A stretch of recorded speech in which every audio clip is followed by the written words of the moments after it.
नमस्कार, good morning, Radhe Radhe. आप सभी का फ्यूचर कोचिंग क्लासेस में बहुत बहुत स्वागत है। दोस्तों, हम देख रहे थे संगम सीरीज, इसमें महत्वपूर्ण करंट अफेयर को देख रहे थे। डेली हम देखते हैं 10 महत्वपूर्ण क्वेश्चन जो आपके एग्जाम में छपते रहते हैं। यहाँ से क्वेश्चन आपको जरूर मिलेंगे। तो चलिए स्टार्ट करते हैं आज की श्रृंखला को। एक क्वेश्चन दोस्तों आपको दिया गया था पिछली क्लास में, और इसमें कहा गया था हाल ही में दादा साहब फाल्के अंतरराष्ट्रीय फिल्म समारोह 2023 में कौन सी फिल्म को फिल्म ऑफ द ईयर से चुना गया, सम्मानित किया गया। आपका ऑप्शन एक है पठान, दूसरा है आरआर, तीसरा है द कश्मीर फाइल्स। तो आपका सही क्वेश्चन का जवाब है RRR। यह एक साउथ की मूवी है। देखिए NTR और चिरंजीवी इसमें एक्टर हैं। वही देखें इस क्वेश्चन, देखिए महत्वपूर्ण क्वेश्चन है इसलिए क्योंकि 2023 की बात कही गई है अवार्ड से संबंधित। चलिए देखते हैं क्वेश्चन नंबर 1। कहा गया है हाल ही में कहां ओला, उबर और रैपिडो बाइक टैक्सी जो होती नहीं थी आपके शहर में चलती थी, लेकिन ये प्रतिबंध लगा दिया है किस राज्य में दोस्तों। ये इंपॉर्टेंट है। आपका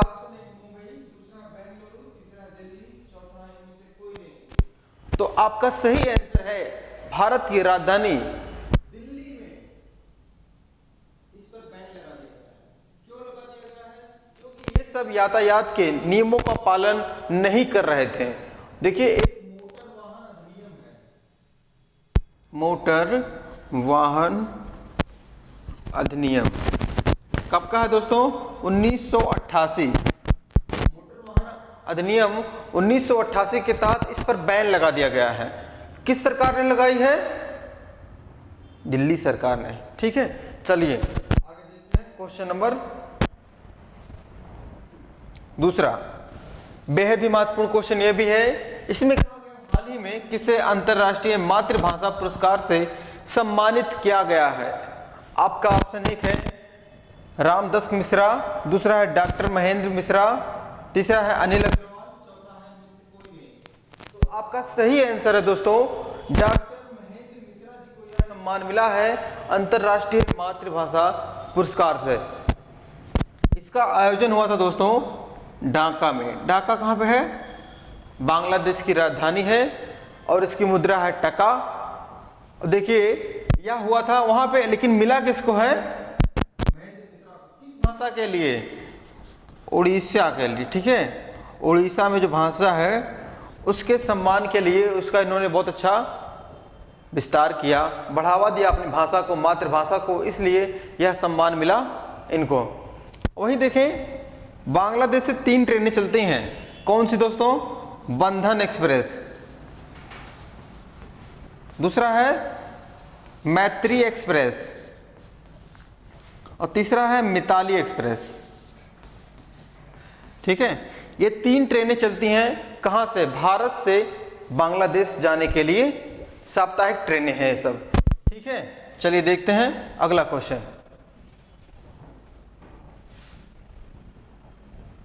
क्वेश्चन नंबर 3 दोस्तों।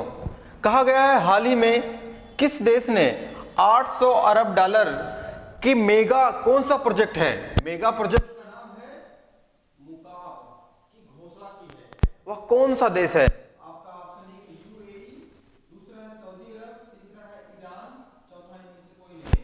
तो आपका सही आंसर है अभी सऊदी अरब ने क्या किया? मुकाब नामक का एक प्रोजेक्ट लॉन्च किया है 800 अरब डॉलर का। यह एक शहर है दोस्तों। क्या है? यह एक शहर है जिसका निर्माण 2030 तक पूरा हो जाएगा। ठीक है, 2030 तक पूरा हो जाएगा। देखिए ये जो बिल्डिंग बनी है इसकी हाइट है 400 मीटर। ठीक है, इतनी ऊंची है ये। वही देखें सऊदी अरब की राजधानी क्या है दोस्तों? रियाद है। क्लियर है? चलिए देखते हैं हमारा अगला क्वेश्चन। Question number 4। कहा गया है किसने 2027 तक महिला प्रीमियम लीग के शीर्षक का प्रयोजन का अधिकार प्राप्त किया है? वह कौन सी कंपनी है? आपका ऑप्शन एक है पेटीएम, दूसरा है टाटा समूह, तीसरा है एयरटेल, चौथा है इनमें से कोई नहीं। तो दोस्तों जैसा कि आपको यहाँ पे दिख रहा है, कौन सी कंपनी है? टाटा ग्रुप है। तो आपका आंसर दूसरा सही हो जाएगा। तो महिला प्रीमियम लीग जिसे WPL कहा जाता है, ठीक है, WPL, इसका आयोजन 4 मार्च से होगा। वही देखें WPL में सबसे महंगी खिलाड़ी कौन थी? स्मृति मंधाना थी। ध्यान देंगे आप, किस टीम से खेलती हैं? रॉयल चैलेंज बेंगलुरु, RCB से। क्लियर? चलिए देखते हैं टाटा ग्रुप के बारे में। टाटा ग्रुप की बात करते हैं दोस्तों, तो इसकी स्थापना हुई थी 1868 में। किसके द्वारा? जमशेदजी टाटा के द्वारा। और टाटा का हेड ऑफिस आपसे पूछा जाए तो ध्यान देंगे मुंबई में है। क्लियर है इतना? चलिए अगला क्वेश्चन देखते हैं। क्वेश्चन नंबर 5 कहा गया है, हाल ही में 2023 अर्जेंटीना ओपन का खिताब किसने जीता है? आपका ऑप्शन 1 है राफेल नडाल, दूसरा है कार्लोस अल्कराज, तीसरा है कैमरून नारी, चौथा है इनमें से कोई नहीं। तो जैसा कि ये देखिए कौन है? कार्लोस अल्कराज हैं। ठीक है, बात आती है अर्जेंटीना कहाँ पे है? दक्षिण अमेरिका का एक देश है जिसकी राजधानी है, क्या है? Buenos Aires. इसके देखिए, इसके अगर से पूरब में पूछा जाए अटलांटिक ओशियन है, और इसके पश्चिम में पूछा जाए तो प्रशांत महासागर है। अब यहाँ पे इसके जस्ट नीचे एक जलसंधि है, कौन सी है? मैगलन जलसंधि। एग्जाम में पूछता है मैगलन जलसंधि कहाँ पे है, तो अर्जेंटीना के पास में है मैगलन जलसंधि। क्लियर है इतनी बात? चलिए देखते हैं अगला क्वेश्चन। क्वेश्चन नंबर 6 ऐसा क्वेश्चन है, ये क्वेश्चन आपके एग्जाम में 100% छपेगा। आप नोट कर लीजिए या स्क्रीनशॉट ले लीजिए इस क्वेश्चन का, छपेगा तो छपेगा। कहा गया है, माउंट एवरेस्ट के ऊपर कितनी ऊंचाई पर दुनिया का सबसे ऊंचा मौसम स्टेशन बनाया गया है? आपका ऑप्शन 1 है 8,820 मीटर, दूसरा है 8,810 मीटर, तीसरा है 8,780, चौथा है 8,835 मीटर। तो दोस्तों आपका सही आंसर है दूसरा 8,810 मीटर। कहाँ पे है? माउंट एवरेस्ट पे है। अब माउंट एवरेस्ट कहाँ पे है? नेपाल में है। नेपाल हिमालय का भाग है जिसे नेपाल में सागर माथा कहा जाता है। क्या कहा जाता है? सागर माथा। ठीक है, ये बात आप ध्यान देंगे। नेपाल में इसे क्या कहते हैं? सागर माथा कहते हैं। अब वर्तमान में इसकी हाइट देखें कितनी है दोस्तों माउंट एवरेस्ट की? 8,850। पहले क्या थी? 8,848। यह डाटा दोस्तों 1954 में आंका गया था। ठीक है, 1954 में। क्लियर है? अब बात आती है भारत की पहली महिला जो एवरेस्ट पर चढ़ी थी, उनका नाम है बछेंद्री पाल। क्या नाम है? बछेंद्री पाल। ठीक है, क्लियर है? ध्यान दीजिएगा, ये भारत में नहीं है। अगर से भारत की सर्वोच्च चोटी आपसे पूछा जाए तो क्या है? K2 है। कहां पर है? लद्दाख साइड में है K2। चलिए देखते हैं क्वेश्चन नंबर 7। दुनिया की सबसे ऊंचे फ्रोजन लेक मैराथन किस राज्य या केंद्र शासित प्रदेश में आयोजित किया गया है? बहुत ही अच्छा मैराथन हुआ यहाँ पे। देखिए कहाँ पे हुआ है? एक नदी है, नदी के बगल में है एक झील। उस झील का नाम भी हम बताएंगे। पहले ये दौड़ देखिए, यह बर्फ में हुआ है। पहले ऑप्शन देखते हैं, क्या है? जम्मू कश्मीर, दूसरा है लद्दाख, तीसरा हरियाणा, चौथा हिमाचल प्रदेश। तो जैसा कि आपको दिख रहा है, ये ऐसा जो मौसम है यहाँ पे रहता है। कहाँ पे रहता है? बर्फ कहाँ पे गिरती है? तो लद्दाख साइड में गिरती है। क्लियर है? अब ये दौड़ जो हुई दोस्तों करीबन 21 किलोमीटर की दौड़ थी। किसके ऊपर? एक झील है वहां पे। झील का नाम क्या है? पेगोंग झील। ठीक है, पेगोंग झील के ऊपर यह दौड़ हुई थी, मैराथन हुई थी। देखिए अगर से इसकी हाइट देखें इस झील की तो 13,862 फीट है इसकी हाइट। इसे ग्रीन बुक में दर्ज किया गया है। इस मैराथन को वर्ल्ड रिकॉर्ड बन गया है। अब देखते हैं लद्दाख। लद्दाख की राजधानी क्या है? लेह है। अब लद्दाख भारत का एक केंद्र शासित प्रदेश के रूप में कब सामने आया? तो 31 अक्टूबर 2019 को यह भारत का एक केंद्र शासित प्रदेश के रूप में सामने आ गया। क्लियर है? चलिए देखते हैं अगला क्वेश्चन। क्वेश्चन नंबर 8 है दोस्तों। भारतीय मुक्केबाजी टीम के नए विदेशी कोच कौन बने हैं? बेहद ही महत्वपूर्ण क्वेश्चन है, जिसमें ऑप्शन आपका है टेडी एटलस, दूसरा है एडीएफएच, तीसरा है दिमित्री दिमुक्त, चौथा है एमेनुअल स्टुअर्ट। तो आपका सही आंसर है दिमित्री दिमुत्रुक हैं। किस देश के हैं? आयरलैंड के हैं। आयरलैंड। जब कभी भी आपको आयरलैंड दिखे तो आपको सबसे पहले याद आना चाहिए डीपीएसपी, राज्य के नीति निर्देशक तत्व। ठीक है, किस देश से लिया गया है? ठीक है, किससे लिया गया है? आयरलैंड से लिया गया है। क्लियर है इतनी बात? चलिए देखते हैं क्वेश्चन नंबर 9 अपना। भारत का पहला हाइब्रिड रॉकेट कहां से लॉन्च किया गया है?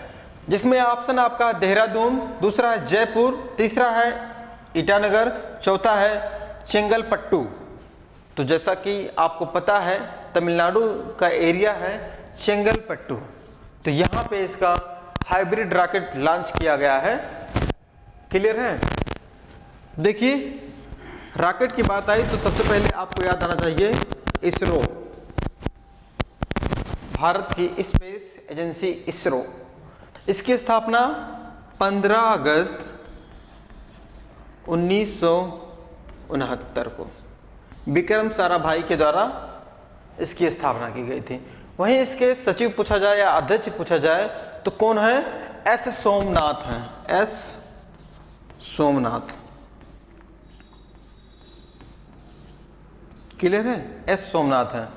चलिए देखते हैं क्वेश्चन नंबर 10। बेहद ही महत्वपूर्ण क्वेश्चन, दादा साहब फाल्के से संबंधित है यह क्वेश्चन। क्वेश्चन में कहा गया है Dada Saheb Phalke international film festival award में सर्वश्रेष्ठ अभिनेता का खिताब किसे मिला है? तो 2023 का पूछा गया है, जिसमें देखिए आपका ऑप्शन है ऋषभ शेट्टी, दूसरा है रणबीर कपूर, तीसरा है वरुण धवन, चौथा है मनीष पॉल। तो दोस्तों ये हैं रणबीर कपूर। इनकी एक मूवी आई थी ब्रह्मास्त्र, तो उसी में इन्होंने अच्छा काम किया है, जिसको मिला गया है इस 2023 का दादा साहब फाल्के अवार्ड रणबीर कपूर को। हमने बताया था जो मिला है film of the year RR को मिला है। चलिए देखते हैं अवार्ड से संबंधित जो महत्वपूर्ण अवार्ड मिले हैं। सर्वश्रेष्ठ फिल्म की बात कही जाए दोस्तों, द कश्मीर फाइल्स को मिली है, बहुत अच्छी मूवी है। दूसरा है सर्वश्रेष्ठ निर्देशक आर बाकली को मिली है, और सर्वश्रेष्ठ अभिनेता रणबीर कपूर ब्रह्मास्त्र से। सर्वश्रेष्ठ अभिनेत्री इनकी पत्नी है आलिया भट्ट। कौन सी फिल्म है? मंगूबाई काठियावाड़ी। आपसे पूछा जा सकता है सहायक भूमिका के सर्वश्रेष्ठ अभिनेता कौन बने हैं? मनीष पॉल। कौन सी मूवी थी? जुग जुग जियो। ठीक है, वहीं देखें एक साउथ की मूवी आई थी, कौन सी थी? कांतारा। कांतारा के तो कौन थे? ऋषभ शेट्टी थे। इनको क्या मिला है दोस्तों? मोस्ट प्रीमिसिंग एक्टर के रूप में चुना गया है कांतारा के जो एक्टर थे ऋषभ शेट्टी जी को। क्लियर है इतनी बात? चलिए देखते हैं हमारा आज का ब्रह्मास्त्र, बेहद ही महत्वपूर्ण ब्रह्मास्त्र है। आज कहा गया है पंचवर्षीय योजना से संबंधित दोस्तों। भारत की पहली पंचवर्षीय योजना कब शुरू हुई? 1951 से। स्थापना अगर से पूछा जाए तो 15 मार्च 1950 इसकी स्थापना हुई थी योजना आयोग की। उस समय देखिए भारत के प्रधानमंत्री थे पंडित जवाहरलाल नेहरू जी, उन्होंने इसकी शुरुआत की थी। प्रथम पंचवर्षीय योजना कब से कब तक चली? 1 अप्रैल से 1951 और 31 मार्च 1956 तक यह चला। आपके क्वेश्चन में पूछा जाता है प्रथम पंचवर्षीय योजना का मॉडल क्या था, किस मॉडल पर काम किया था? तो हैरोड-डोबर मॉडल पर। क्या था? हैरोड-डोबर मॉडल पे इसका विकास किया गया था, इन्होंने इसका कार्य किया था। क्लियर है इतनी बात? देखिए, भारत की पहली पंचवर्षीय योजना में लक्ष्य क्या था? कृषि को टारगेट किया गया था, कृषि को विकास करने के लिए, क्योंकि उस समय परिस्थितियां ऐसी थीं, भारत में उद्योग उतने नहीं थे, लेकिन कृषि ऐसा एक साधन था जिससे भारत की जीविका चल सकती थी। देखिए, सबसे अधिक बल किस पर दिया गया था? कृषि और सिंचाई संबंधी जो कार्य होते थे, नहरों का निर्माण किया गया इस समय। देखिए, भारत में पंचवर्षीय योजना कितनी आई? 12 आई। 12 आई। जब मोदी जी की सरकार आई तो उन्होंने इसकी बंद कर दी। कब बंद कर दी? 2014 में भारतीय जनता पार्टी ने इसको खत्म कर दिया और नीति आयोग लेके आया। कौन सा आयोग? नीति आयोग। देखिए, इसका जो खत्म किया था 13 अगस्त 2014 को, ठीक है, इसको खत्म कर दिया गया। और नीति आयोग का अध्यक्ष कौन होता है? भारत का प्रधानमंत्री होता है। चलिए देखते हैं, जो हमने कल पढ़ा था पिछली क्लास में उसका रिवीजन करेंगे। कहा गया था 150 T20 इंटरनेशनल मैच खेलने वाली दुनिया की सबसे पहली क्रिकेटर कौन बन गई हैं? तो भारत के वुमेन टीम की कप्तान हैं हरमनप्रीत कौर, वो बन गई हैं। दुनिया के सबसे बड़े दिव्यांग पार्क का आधारशिला कहाँ पे रखा गया है? किस शहर में रखा गया है? तो दोस्तों, नागपुर में रखा गया है, नितिन गडकरी जी के द्वारा। अगला क्वेश्चन देखते हैं, किस मेट्रो ने पहली बार स्वदेशी ट्रेन नियंत्रण और पर्यवेक्षण प्रणाली का शुभारंभ किया है? तो दोस्तों, किसने किया है? दिल्ली मेट्रो ने।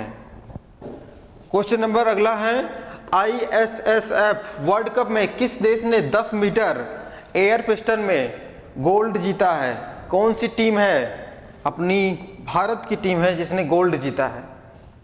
अगला क्वेश्चन में कहा गया है, हाल ही में उत्तर भारत का सबसे पहला परमाणु संयंत्र कहां पर बनेगा? तो दोस्तों, हरियाणा में बनेगा। ठीक है, हरियाणा में बनेगा उत्तर भारत का पहला परमाणु संयंत्र। क्वेश्चन अगला है, हाल ही में दिवंगत विपिन रावत जी के सम्मान में किस देश में श्री मुक्तिनाथ मंदिर में घंटी लगवाई जाएगी? कहां पे? आपको बताना है। सही आंसर क्या था अपना? श्रीलंका। श्रीलंका में भारत के प्रथम CDS कौन थे? विपिन रावत जी थे। ठीक है, वर्तमान में कौन है? अनिल चौहान जी हैं। यह क्वेश्चन दोस्तों आपके लिए है, बेहद ही महत्वपूर्ण क्वेश्चन है। कहा गया है, कौन सा देश संयुक्त राष्ट्र मुख्यालय में परमानेंट मिशन राउंड टेबल सम्मेलन में की मेजबानी करेगा? क्या करेगा? मेजबानी करेगा। ऑप्शन है आपका भारत, मलेशिया, इंडोनेशिया, जापान। तो आपको इसका आंसर बताना है। तो उम्मीद करते हैं कि आप इसका आंसर बताएंगे। अगर से आप चैनल पे नए हैं तो चैनल को सब्सक्राइब करिएगा। वीडियो अच्छी लगी है तो वीडियो को लाइक करिएगा, अपने दोस्तों के पास शेयर करिए, जिससे उनको भी पता चले कि फ्यूचर कोचिंग क्लासेस के माध्यम से आपके लिए, क्या दोस्तों, सिर्फ आपके लिए किया जाता है। डेली यहाँ पे करंट अफेयर लाया जाता है, जिसमें क्या होता है दोस्तों, 10 महत्वपूर्ण क्वेश्चन और एक क्वेश्चन आपके लिए दिया जाता है। तो दोस्तों, मिलते हैं अगली क्लास में बेहतरीन वीडियो के साथ, बेहतरीन कंटेंट के साथ। तब तक के लिए जय हिंद, धन्यवाद।